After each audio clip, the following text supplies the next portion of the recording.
those bad skin that I do see on athletes where their back is fucked up. I want to be able to. I want to Yeah. be able to walk around with my shirt off and be jacked without feeling insecure about that. Yeah. Yeah. But but but That's another.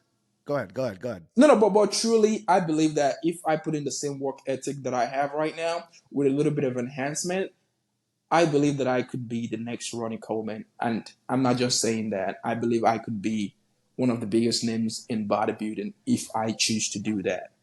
With the progress that I have seen and my style of training, diet, and life and consistency, I believe that Hmm. I can be one of the best to ever do it if I decided to go that route.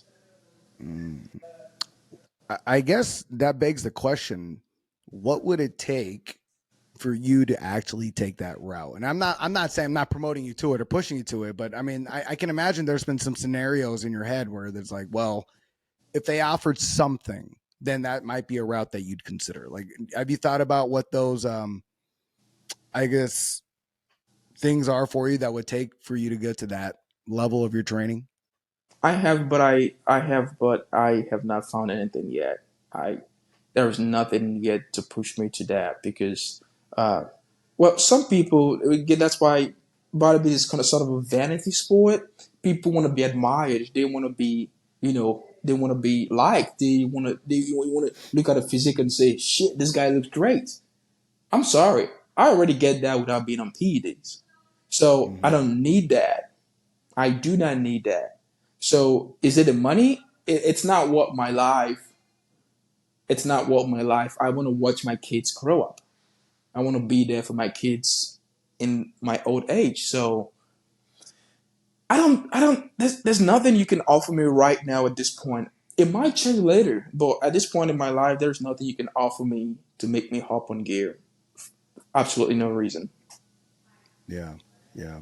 And I think there's also a lot of intrigue in your brand for being the guy that people think are on PEDs but aren't on PEDs. Like, I'm obviously a big promoter of natural bodybuilding in the community, and we definitely need people such as yourself to prove that you don't have to be on some type of exceptional external something to create a result. Like, you're definitely the embodiment of it. I want to take this back to what you talked on earlier, where you're saying, people weren't raised in the same dynamic. People didn't eat the same things, because you and I kind of talked about what it was like for you in your upbringing and how you were raised and how that was different than other people. Can you kind of go into what that means for you being Of raised in course, somewhere else? Or yeah, can you talk about of that? course, of course. Yeah, yeah.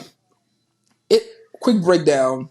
Again, born and raised in Nigeria, and my dad passed when I was 6. My mom passed when I was 12. So I grew up with my grandfather, who was a military man and who was a professional wrestler back in the day. So he already had that discipline, and that he was military as well. So it was like I was growing up in a military base. So everything had to be structured. Everything was timed. And so you have to have the work ethic. My uncles and aunts are all Olympic gold medalists. I come from a long line of disciplined athletes. So it Oh, was not hard for me to transition into that mindset because that's what I grew up around. That's what I saw. Nobody forced me to do. I was not pressured into doing what I'm doing today.